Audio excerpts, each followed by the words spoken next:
तो गांव वालों, हम इस वीडियो में कवर करेंगे गॉस लॉ। गॉस लॉ में अपने को इस वीडियो में तीन चीजें कवर करनी है। पहला अपने पास definition of Gauss law, and दूसरा है Coulomb's law from the Gauss law, and तीसरा है क्यूबिक सिस्टम। यस, तो ये तीन टॉपिक हम इस वीडियो में कवर करेंगे। तो जैसा कि आपने टॉपिक देख ही लिया है, तो अपन आते हैं डायरेक्टली अब डेफिनेशन पे। देखिए बहुत आसान डेफिनेशन है। डेफिनेशन ऑफ गॉस लॉ की बात करेंगे तो सबसे आसान डेफिनेशनों में से एक है। ये झूठ है, सच में झूठ है, लेकिन हम फिर भी बोलेंगे बहुत आसान डेफिनेशन। बहुत आसान डेफिनेशन है ये। देखिए गॉस लॉ को स्टार्ट करने से पहले मैं आपको याद दिलाना चाहता हूं कि हमने लास्ट वीडियो में कवर किया था फ्लक्स, है ना। फ्लक्स कवर किया था हमने, फ्लक्स का डेफिनेशन देखा था। अगर आपने अभी भी वो वीडियो नहीं देखा तो आइकन बटन में क्लिक कीजिए एंड जाके देखिए। तो गांव वालों, फ्लक्स का डेफिनेशन हमने देखा था। एंड फ्लक्स का हमने कहा था कि आपको फ्लक्स दो जगह से मिलेगा। पहला था इलेक्ट्रिक फील्ड की वजह से। कहां से मिलता है फ्लक्स? इलेक्ट्रिक फील्ड की वजह से। और दूसरा मिलता है हमें चार्ज की वजह से। तो पहला इलेक्ट्रिक फील्ड की वजह से था, दूसरा चार्ज की वजह से था। इलेक्ट्रिक फील्ड की वजह से हम ऑलरेडी निकाल चुके हैं। हाँ, हमने पिछले वीडियो में सिर्फ इलेक्ट्रिक फील्ड की वजह से फ्लक्स कवर किया था, एंड दैट वाज फ्लक्स का फॉर्मूला निकला था E A cos theta, right. ये था electric flux due to electric field. And इस वीडियो में हम कवर करेंगे दूसरा पार्ट जो हमारा रह गया था, चार्ज की वजह से इलेक्ट्रिक फ्लक्स कितना निकलता है। और यही बात हमें बताई थी गॉस साहब ने। गॉस साहब ने हमें बताया कि किसी चार्ज की वजह से फ्लक्स कितना निकलता है। यस, उन्होंने कहा कि एक काम कीजिए, अगर आपके पास एक चार्ज है, मान लीजिए चार्ज Q है, और इस चार्ज Q की वजह से r डिस्टेंस दूरी पे एक पॉइंट P है, इस पॉइंट P पे आप फ्लक्स निकालना चाहते हो।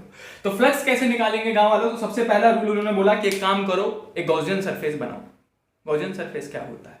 तो उन्होंने बोला एक सरफेस बनाइए जो कि इस चार्ज को इनक्लोज्ड कर ले, बंद कर ले। इस चार्ज को, इस पॉइंट को थोड़ा पास ले लेता हूं ना, बड़ा सर्कल बन जाएगा वो।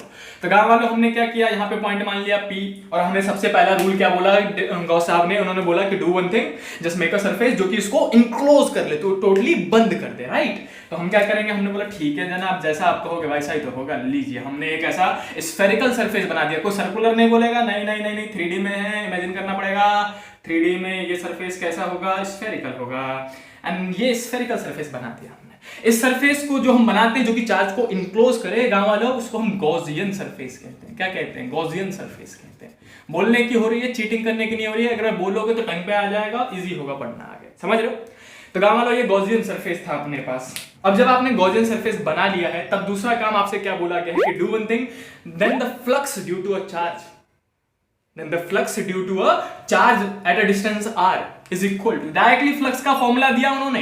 फ्लक्स को किससे डिनोट करते हैं? फाई से डिनोट करते हैं। हमने लास्ट वीडियो में कवर कर रखा है कि फ्लक्स का जो फॉर्मूला इस चार्ज की वजह से होगा, जो कि इस गॉसियन सरफेस में बंद हो गया, उस फ्लक्स का फॉर्मूला दिया गया चार्ज इनक्लोज्ड अपॉन में एप्सिलॉन नॉट। यस, हमने एप्सिलॉन नॉट पहले कवर कर रखा है ना। चार्ज, ये इन मतलब क्या है? इनक्लोज्ड, कि इस गॉसियन सरफेस ने कितना चार्ज बंद किया है। तो उन्होंने बोला एक काम करो, देखो फ्लक्स निकालने के लिए ना कुछ भी नहीं करना पड़ता है। फ्लक्स मतलब फाई है, तो जो इस गॉसियन सरफेस ने जितना चार्ज बंद किया है ना, उस चार्ज को ले लो। जैसे यहाँ पे चार्ज कितना है? Q, और इस चार्ज को मल्टीप्लाई कर दो 1 बाई एप्सिलॉन नॉट से, तो आपका क्या निकल जाएगा? फ्लक्स निकल जाएगा। इतना आसान काम बोला था भाई साहब इन्होंने। बोला है इतना आसान है?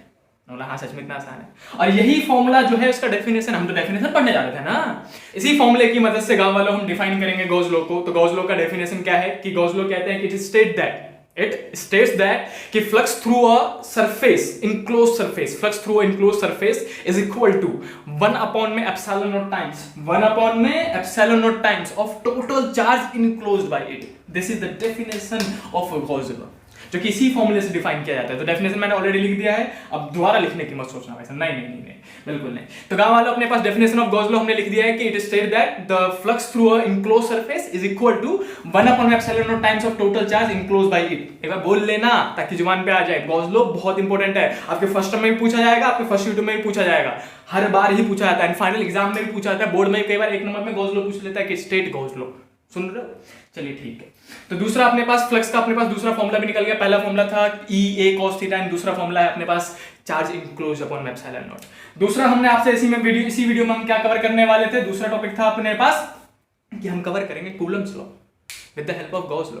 गॉस लॉ की मदद से कूलम्स लॉ निकालेंगे भाई साहब। देखिए हम टॉपिक लिख देते हैं यहाँ पे, कूलम्स लॉ की बात करेंगे। कूलम्स लॉ की बात करेंगे, ठीक है। कूलम्स लॉ निकालेंगे किसकी मदद से? From Gauss law, from Gauss law. Gauss law की मदद से हम कूलम्स लॉ निकालेंगे गांव वालों। तो ये अपने पास बहुत आसान टॉपिक है। तो सबसे आसान टॉपिक में से एक टॉपिक है ये, नहीं ये तो सच है गाँव वालों की, सबसे आसान टॉपिक में से एक टॉपिक है। इसमें भी कुछ नहीं करना होता है, बस एक छोटा सा डायग्राम बनाना होता है जो कि सेम बनता है, लगभग सेम बनता है। सुनिए हमने क्या किया, इस डेरिवेशन को करने के लिए एक छोटा सा डेरिवेशन भी कह सकते हैं, बोर्ड में कई बार पूछा गया, लेकिन बच्चे बेसिक कॉन्सेप्ट छोड़ के चले जाते हैं, इसलिए वो घबरा जाते हैं। देखिए बहुत आसान है, हम करते क्या, कुछ भी नहीं, कूलम्स लॉ ही तो डिराइव करना है गॉस लॉ से। तो देखो कैसे करेंगे, हम बोलेंगे भाई साहब ले लीजिए एक छोटा सा चार्ज कैपिटल क्यू ले लिया हमने, स्मॉल क्यू ले लिया, इससे r डिस्टेंस की दूरी पे डू वन थिंग कि एक गॉसियन सरफेस बना लीजिए। कैसा गॉसियन सरफेस बनेगा, स्फेरिकल गॉसियन सरफेस बनेगा। मैं लिख देता हूं, गलती मत करना, स्फेरिकल बनता है, स्फेरिकल गॉसियन सरफेस बनता है, स्फेरिकल गॉसियन सरफेस, ठीक है। तो स्फेरिकल गॉसियन सरफेस बनता है, कोई सर्कुलर ना ले, इसको स्फेयर का एरिया लेना है हमें इसके आगे। अब हमें क्या करना होता है, कुछ भी नहीं, आपको डू वन थिंग कि इस पॉइंट पे, जो ये पॉइंट लिया है, इस पॉइंट के आसपास एक छोटा सा सरफेस ले लिया, ऐसे करके हमने एक छोटा सा सरफेस कंसीडर कर लिया, ये वाला एक छोटा सा सरफेस है। इस सरफेस का एरिया कुछ भी मान लेते हैं, ds मान लेते हैं, और ds एरिया किधर की ओर होगा, area is always out of the body and perpendicular to the surface. ये da छोटा सा एरिया इस छोटे से सरफेस का, ये जो छोटा सा सरफेस लिया आपने, इसको छोटा सा एरिया मान लेते हैं, गाँव कितना लिया, da किधर की ओर होगा, बाहर की ओर होगा, है ना। यानी इस चार्ज का इलेक्ट्रिक फील्ड भी तो होगा, इस चार्ज की वजह से, पॉजिटिव चार्ज है, पॉजिटिव चार्ज की वजह से तो इलेक्ट्रिक फील्ड बाहर नहीं निकलती है, तो इलेक्ट्रिक फील्ड बाहर निकल रही होंगी, तो इसी पॉइंट पे, जो हमारा पॉइंट था, उसी पॉइंट पे इलेक्ट्रिक फील्ड भी दिखाएंगे भैया, इलेक्ट्रिक फील्ड भी किधर की ओर होगा, बाहर की ओर होगा, कितना होगा, E। तो E is the electric field and D is the area of that small surface. उसके बाद हमें क्या करना है, कुछ भी नहीं, हमने पहला फॉर्मूला निकाल तो रखा है, ये cos थीटा, ये तो रहा ये वाला, उसी से फ्लक्स निकालेंगे, और नहीं तो क्या, हम बोलेंगे कि भैया देखिए हम फ्लक्स निकाल रहे हैं, देखिए हम बोलेंगे कि फ्लक्स का फॉर्मूला क्या होता है, सिंस हमें पता है कि फ्लक्स का फॉर्मूला होता है E a cos थीटा। तो भैया E तो E है, एरिया छोटा सा था dA, एंड दोनों सेम डायरेक्शन में है, तो थीटा कितना होगा, 0 डिग्री, है ना। तो इसको इसमें पुट कर देंगे, थीटा था ये, इन तीनों को इसमें पुट करेंगे तो फ्लक्स आएगा अपने पास E का E, एरिया की जगह में छोटा सा एरिया dA ले लेंगे, इनटू में cos थीटा ले लेंगे। हम बोलेंगे दिस इज द फ्लक्स, ये क्या है, दिस इज द फ्लक्स है, ये फ्लक्स है, ये this is the flux due to small area, due to small area that is dA, है ना, that is dA। अब अगर dA वाले एरिया, छोटे वाले एरिया की वजह से इतना फ्लक्स आ रहा है, तो पूरे बॉडी यानी कि पूरे स्फेरिकल गॉसियन सरफेस की वजह से कितना आएगा, तो छोटे से एरिया की वजह से इतना, तो बस पूरे फ्लक्स के थ्रू लेने के लिए कुछ भी नहीं करना पड़ता काम वालों, पूरे गॉसियन सरफेस का एरिया ले लो, dA का इंटीग्रेशन कर देते हैं एक्चुअली में हम, तो गाँव वालों dA का इंटीग्रेशन कर देंगे। अगर लिखना चाहो तो लिख दो, नहीं लिखना चाहो तो आप डायरेक्टली लिख सकते हो, यहाँ पे dA का इंटीग्रेशन 0 से लेके a तक कर देंगे, यानी 0 से लेके पूरे सरफेस तक का कर लिया, एंड cos 0 है, यहाँ पे cos 0 पुट कर दोगे, cos 0 कितना होता है गाँव वालों, since cos 0 is equal to होता है 1 डिग्री, 1 डिग्री नहीं 1 होता है, हाँ नित्तो। तो गाँव वालों cos 0 कितना होता है 1, तो उसको इसमें पुट किया, तो फ्लक्स का फॉर्मूला कितना निकलेगा, E, ये इंटीग्रेट करोगे dA का इंटीग्रेशन A ही हो जाएगा। अब चाहो तो डायरेक्टली इसके बाद ये लिख सकते थे कि हमने dA छोटा सा एरिया लिया था, पूरे सरफेस के थ्रू निकाल रहे हैं, तो आप कैपिटल A ले लेंगे, cos 0 कितना था 1, तो हमारा फ्लक्स निकला इतना, इसको हमने कह दिया क्वेश्चन नंबर 1। अब गाँव वालों दूसरा हमें क्या करना है, गॉस लॉ का इस्तेमाल करना है। गॉस लॉ का इस्तेमाल करके तो हम कूलम्स लॉ निकालने वाले थे, गॉस लॉ कहाँ आया, अभी तो ये पुराना वाला फॉर्मूला था ना भाई साहब। यहाँ लिखेंगे, हम लिखेंगे कि सिंस हमें गॉस लॉ भी पता है भैया, सुनिए हमारे पास अकॉर्डिंग टू गॉस लॉ है, यहाँ लिख देते हैं जल्दी से, according to Gauss law. Gauss साहब ने हमें फॉर्मूला दिया था, अभी तो फॉर्मूला दिया था, that was flux is equal to charge enclose upon epsilon naught. तो फ्लक्स इज इक्वल टू लिखेंगे, चार्ज कितना बंद किया इसने, स्मॉल q, तो यहाँ पे लिख देंगे small q upon epsilon not, ये भी तो फ्लक्स है, क्वेश्चन नंबर 2 बोलेंगे भाई गॉस लॉ के हिसाब से तो फ्लक्स ये होना चाहिए, गॉस लॉ के हिसाब से तो फ्लक्स ये होना चाहिए, और हमारे हिसाब से ये निकल रहा है, तो दोनों तो बराबर होंगे ना, क्योंकि ये भी फ्लक्स है, ये भी फ्लक्स है, तो बोलेंगे फ्रॉम इक्वेशन 1 एंड 2 हम बराबर कर देंगे। यहाँ लिख देते हैं हम फ्रॉम इक्वेशन 1 एंड 2, दोनों को हमने इक्वेट कर दिया, और हमें क्या मिला, बिगेट, हमें क्या मिलेगा, दोनों को बराबर कर देंगे, तो E a is equal to q upon epsilon naught मिल जाएगा, एंड a मतलब एरिया ऑफ स्फीयर है गाँव वालों, तो एरिया ऑफ स्फीयर कितना होता है, इसी का आगे लिखूंगा E का E, and area of sphere is 4 pi r square, याद नहीं था ना, लगी रहा था। तो एरिया कितना होता है 4 पाई r स्क्वायर होता है, charge enclose upon epsilon naught, तो यहाँ पे q अपॉन एप्सिलॉन नॉट लिखा, यहाँ से E निकाल लेते हैं। अब E कैसे निकालेंगे गाँव वालों, चलिए मैं इसको रब करता हूँ पहले, तब E निकालेंगे, एक साइड का रब करना है, तो जल्दी से रब। तो गाँव वाले हमने लास्ट क्या निकाला था, हमने निकाला था E 4 pi r upon q epsilon not, यहाँ से हमें क्या निकालना था, E निकालना था। E निकालने के लिए गाँव वाले ये मल्टीप्लाई में है, इधर जाएगा तो डिवाइड में, तो हम यहाँ लिखेंगे कि भैया E जो आ रहा था ना इलेक्ट्रिक फील्ड, वो कितना आ रहा था हमारा, q अपॉन में 4 पाई r स्क्वायर और एप्सिलॉन नॉट यहाँ से आ गया था। तो इसी को मैं अगर रीअरेंज कर दूं तो मैं ऐसे लिख सकता हूं ना 4 पाई एप्सिलॉन नॉट को एक साथ लिख देते हैं। हमारी मर्जी है, मल्टीप्लाई में ही तो है, आगे पीछे कर सकते हैं भाई। ये हमारे पास निकला इलेक्ट्रिक फील्ड, ऐसे करके इलेक्ट्रिक फील्ड दोबारा लिख देंगे ताकि गोला बना पाए, ऐसे करके ये हमारे पास इलेक्ट्रिक फील्ड निकला।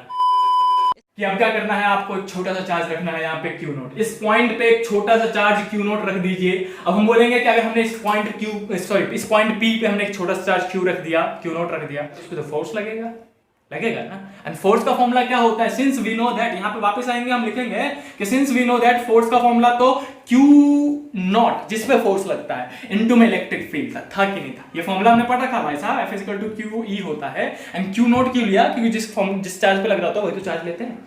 एंड क्या कह रहे हो भैया, इसको क्वेश्चन नंबर 3 मानोगे, फिर इसको इसमें पुट करोगे? हाँ पुट करेंगे, फोर्स निकालना था तो F का फॉर्मूला कितना निकल जाएगा, Q नोट का Q नोट और E की वैल्यू यहाँ से डाल देंगे, दैट इज Q अपॉन में 4 pi epsilon not R square. क्या कह रहे हो, गया प्रूफ। यही तो है कूलम्स लॉ, यही तो है गांव वालों Coulomb's law. And we had prove Coulomb's law finally from the Gauss law. And ये भी आपसे 3 नंबर में पूछा जाता है। अगर आप चाहो तो इसको रीअरेंज करके लिख सकते हो, F इक्वल टू ये Q1 तो है, Q नोट तो है ही, Q भी है और 1 अपॉन में 4 पाई एप्सिलॉन नॉट, राइट। देखिए 4 पाई एप्सिलॉन नॉट ये डिवाइड में है तो 1 अपॉन में 4 पाई एप्सिलॉन नॉट को हम क्या लिखते हैं, K, एंड डिवाइड में क्या बच जाएगा, R स्क्वायर। यहाँ पे लिख देना K कितना था, K था अपने पास 4 पाई एप्सिलॉन नॉट, इसीलिए हमने इसको भैया इसमें पुट करके ये लिख दिया। And final formula was this.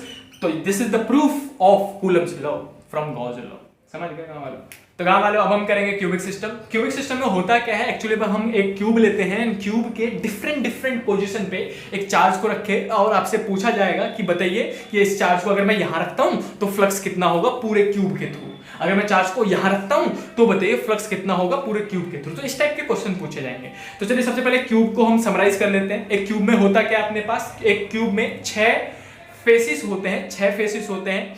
अगर मैं कॉर्नर की बात करूं तो अपने पास 8 कॉर्नर होते हैं क्यूब में, राइट। एंड अपने पास 12 एज होते हैं। एज मतलब क्या होता है, आपका रूम है उसमें जो कोने हैं उसको हम कॉर्नर कहते हैं, लेकिन जो एक कोने से लेकर दूसरे कोने तक की लंबाई होती है ना उसको हम एज कहते हैं, राइट। तो अपने पास एक क्यूब में अगर आपका रूम है तो रूम में इमेजिन कर लीजिए कितने फेसिस है, कितने सरफेसिस है। सरफेस कितना है, 1 दीवार, 2 दीवार, 3 दीवार, 4 दीवार, 5 और 6 दीवार, राइट। तो अपने पास टोटल 6 सरफेसिस होते हैं। दीवारों को हम सरफेस कहते हैं या फिर फेस भी कहते हैं। और दूसरा कोने कितने हैं, 1 2 3 4 और 4 नीचे, 8 कोने हैं, राइट। एंड एज कितने हैं, 12। एज मतलब क्या होता है, डिस्टेंस बिटवीन 2 कॉर्नर्स, उसको हम एज कहते हैं।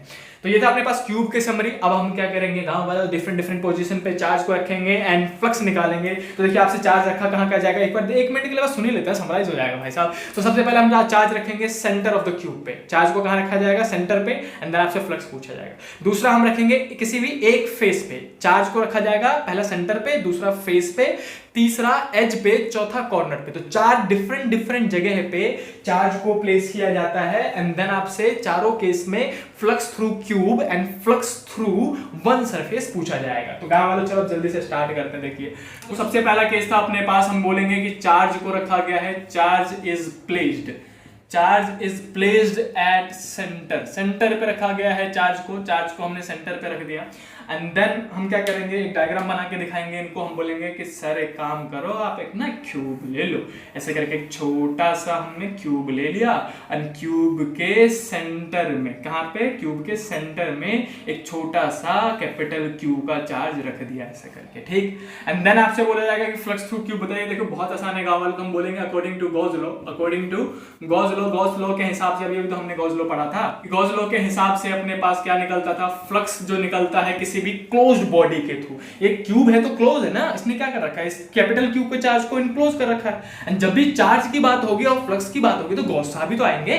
तो गांव वाले अकॉर्डिंग टू गॉस लॉ हम बोलेंगे कि जो फ्लक्स होगा वो कितना होगा, चार्ज इनक्लोज्ड अपॉन में एप्सिलॉन नॉट होता है। एंड जो फ्लक्स का फॉर्मूला बनेगा वो चार्ज इनक्लोज मतलब कितना चार्ज इसने बंद कर रखा है, कैपिटल क्यू बंद कर रखा है भाई। तो चार्ज थ्रू क्यूब, या सॉरी फ्लक्स थ्रू क्यूब, मैं यहाँ पे 5 इसके पैर में क्यूब लिख देता हूँ।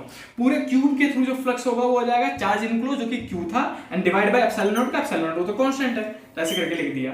एंड ये हो गया flux through one whole cube. And आपसे पूछा जाएगा अच्छा पूरे क्यूब के थ्रू इतना है, then tell me about the one surface, one surface के थ्रू कितना होगा। तो गाँव वालों हम इस केस में क्या कहते हैं कि भैया आप कुछ भी पूछते रहते हो। एक क्यूब के थ्रू मतलब क्या, 6 सरफेस के थ्रू, है ना। एक क्यूब के थ्रू मतलब क्या, 6 सरफेस के थ्रू। 6 सरफेस के थ्रू कितना था, इतना। तो एक सरफेस के थ्रू कितना होगा, डिवाइड कर देंगे भाई। तो जो एक सरफेस के थ्रू फ्लक्स निकलेगा गाँव वालों, that will be Q upon में एप्सिलॉन नॉट। तो पूरे क्यूब के थ्रू था, तो ये 6 सरफेस के थ्रू था ना। यहाँ पे अगर मैं फ्लक्स 6 लिख दूं, मतलब क्या हो जाएगा, 6 सरफेस इनटू में flux of one surface, that is equal to flux of cube. तो पूरे फ्लक्स के पूरे क्यूब के थ्रू इतना था, तो एक सरफेस के थ्रू कितना आ जाएगा, यहाँ पे मल्टीप्लाई में, इधर जाकर डिवाइड में हो जाएगा। तो आप कुछ बात किया करो, जैसे आपका क्यूब का निकल जाए तो उससे 6 से डिवाइड कर दिया करो, सरफेस का निकल जाएगा। समझ रहे। तो गाँव वालों ये था हमारे पास पहला, जहां पे हम चार्ज को कहां रखते हैं, सेंटर पर रखते हैं एंड पूरे क्यूब के थ्रू फ्लक्स निकालते हैं, फिर एक सरफेस के थ्रू निकालने के लिए 1/6 कर देते हैं। सिमिलरली हम क्या करेंगे, इस बार चार्ज को रखा जाएगा कहां पे, दूसरे केस में हम चार्ज को रखेंगे चार्ज एट वन सरफेस या फिर face, charge at one face, charge at one face. Face या सरफेस मतलब एक ही समझ लेना, दीवार। अब देखो आपको इसमें इमेजिन करना पड़ेगा भाई साहब। मैंने मान लिया कि एक क्यूब बनाते हैं, हम क्या करेंगे गाँव वालों, हमने क्यूब बनाया, क्यूब बनाया एंड इसके एक सरफेस पे अगर मैं चार्ज रखूं तो होगा क्या कि जो आधा चार्ज है वो तो बाहर आ जाएगा और सिर्फ आधा ही चार्ज तो इस बॉडी के अंदर जाएगा, है ना। इमेजिन कीजिए जैसे कि आपका जो वॉल है, जो दीवार है आपके पास, इसमें एक बड़ा सा स्फेरिकल बॉल फंसा दूं ऐसे करके, तो क्या होगा, बॉल तो आधा ही आएगा ना आपके रूम में, आधा बॉल तो बाहर चला जाएगा, है ना। तो हम क्या बोलेंगे कि इस केस में जो चार्ज अंदर आया वो कितना था, अगर पूरा चार्ज कैपिटल क्यू था तो अंदर आने वाला चार्ज कितना होगा, Q/2। आधा ही हिस्सा तो बाहर आया भैया, आधा हिस्सा तो बाहर चला गया। तो इस केस में हम क्या बोलेंगे कि अच्छा, फिर तो आप लिखोगे flux through cube is equal to charge enclose upon में epsilon naught. And since charge enclose कितना है इस बार, इनक्लोज चार्ज मतलब क्या, कितना क्यूब के अंदर आया, तो वो कितना आया है, कैपिटल Q/2 आया, तो आप कैपिटल Q/2 लिख दोगे, हाँ, और एप्सिलॉन लिख दोगे, हाँ। तो यही तो है answer, flux through cube. And क्या कह रहे हो, सरफेस के थ्रू निकालना हो तो गाँव वालों सरफेस में भी एक हैक है जो कि अभी हम इस वीडियो में कवर नहीं करेंगे। एक्चुअली में जब आप क्वेश्चन प्रैक्टिस करोगे नीट या फिर जेईई की, तब जाके आपको पता लगेगा एक और कॉन्सेप्ट होता है। मैं अभी डायरेक्टली 6 से डिवाइड करने वाला कॉन्सेप्ट आपको बता रहा हूँ, राइट। तो Q अपॉन में डायरेक्टली 6 से डिवाइड कर देंगे तो हम कितना आ जाएगा, 12 एप्सिलॉन नॉट। देखो याद रखना, ये हर जगह काम नहीं करता है। जब आप नीट IIT जेईई के क्वेश्चन करोगे हायर लेवल के, तो आपने उसमें एक सरफेस भी कंसिडरेशन करना पड़ता है। तो जब बोर्ड के लेवल तक में भाई साहब बेस्ट इतना ही है, बोर्ड के लेवल तक में इससे ज्यादा कुछ नहीं है। तो हम क्या बोलेंगे कि भैया आधा चार्ज अंदर आया, तो आधा चार्ज लिया, सरफेस के थ्रू निकालना तो 6 से डिवाइड कर दिया। सिमिलरली गाँव वालों जल्दी कवर कर लेंगे आगे का। अब हम तीसरे पे पहुंचेंगे गाँव वालों। तीसरे में हम कहाँ रखते हैं, जैसे कि आपको मैंने बताया था, पहले चार्ज कहाँ रखते हैं, सेंटर पे, दूसरा रखा जाएगा फेस पे, एंड तीसरा रखा जाएगा गाँव वालों अपने पास चार्ज एट, कहाँ पे, इस बार रखेंगे एज पे। हमने चार्ज एज पे रख दिया। एज मतलब क्या होता है, वो कोने वाली लाइन जिसको हम बीम भी कहते हैं, अगर आप समझ जाओ तो। बीम किसको कहते हैं, नहीं समझोगे तो कोई दिक्कत नहीं है, हम अभी समझा देंगे। तो काम वालों ये जो लाइन होता है यहां से लेके यहां तक की जो लाइन है, ये एक एज है, ये भी एज है, ये भी एज है, ये भी एज है। समझ रहे हो, जितनी भी हाईलाइट चीजें हैं वो क्या है, एज है अपने पास। तो हमने बोला कि इस बार हमने चार्ज कहां रख दिया भैया, इस एज पे रख देते हैं, इस वाले एज पे रख देंगे इस चार्ज को। अब सोचिए अगर हमने चार्ज इस वाले एज पे रखा तो क्या होगा कि कुछ हिस्सा अंदर जाएगा और बाकी का सारा हिस्सा तो बाहर आ जाएगा ना। तो कुड यू इमेजिन कि कितना हिस्सा अंदर रहेगा भाई साहब। देखिए इस पूरे चार्ज को इनक्लोज करने के लिए मुझे क्या करना पड़ेगा, कितने और क्यूब बनाने पड़ेंगे ये पता कर लो। एक क्यूब तो इसके बगल में बनाना पड़ेगा ताकि ये चार्ज बंद हो जाए, है ना।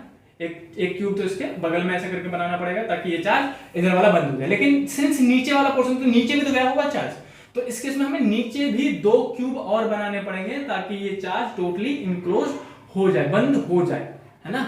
तो टोटल कितने चार्ज बनाने पड़े हम, टोटल कितने क्यूब बनाने पड़े हमें इस पूरे चार्ज को इनक्लोज करने के लिए, एंड दैट इज 4 क्यूब बनाने पड़े ना। तो गांव वालों एक जो चार्ज क्यू था जो हमने यहाँ पे रखा वो कितने क्यूब में बटा हुआ है, 4 क्यूब में बटा हुआ है। तो एक क्यूब में कितना हिस्सा आया होगा, Q/4 आया होगा ना भाई साहब।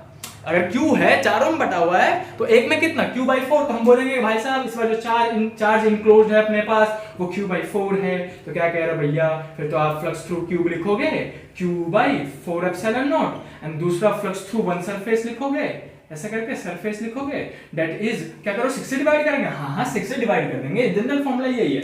तो 6 4 से 24 होता है, तो एक सरफेस के थ्रू कितना आ जाएगा 24 एप्सिलॉन नॉट, और ये वाला, राइट। तो कहाँ वाला हमने कवर कर लिया 3 चीजें। एक तो चार्ज रखा था कहाँ पे, सेंटर पे, दूसरा रखा हमने फेस पे, तीसरा रखा हमने एज पे, एंड चौथा है आपके पास कि चार्ज को कहाँ रखा जाएगा, चार्ज एट कॉर्नर, कॉर्नर पे चार्ज को रखा गया है इस बार। अब मैं क्यूब बना देता हूं ऐसा करके, हमने एक क्यूब बनाया, एक छोटा सा क्यूब बनाया ऐसे करके क्यूब बना दिया।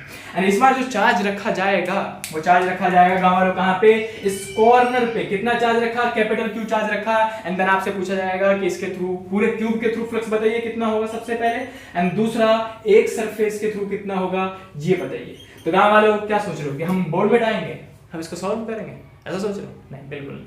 तो इट इज योर होमवर्क। तो गांव वालों ये आपका होमवर्क है, आप इसे खुद ही क्लियर करोगे एंड कमेंट बॉक्स में हमें कमेंट करके बताओगे कि आंसर कितना निकला। चलो देखते हैं गांव वालों कितनों को समझ में आया और कितने बच्चे एब्सोल्युटली सही आंसर देते हैं इसका।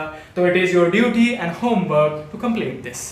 तो गांव वालों हमने इस वीडियो में कवर किया definition of Gauss law, derivation of Coulomb's law from Gauss law, and this was cubic system man। तो ये 3 टॉपिक कवर किया है। Do one thing, don't forget to like this video and share this video with your friends, right?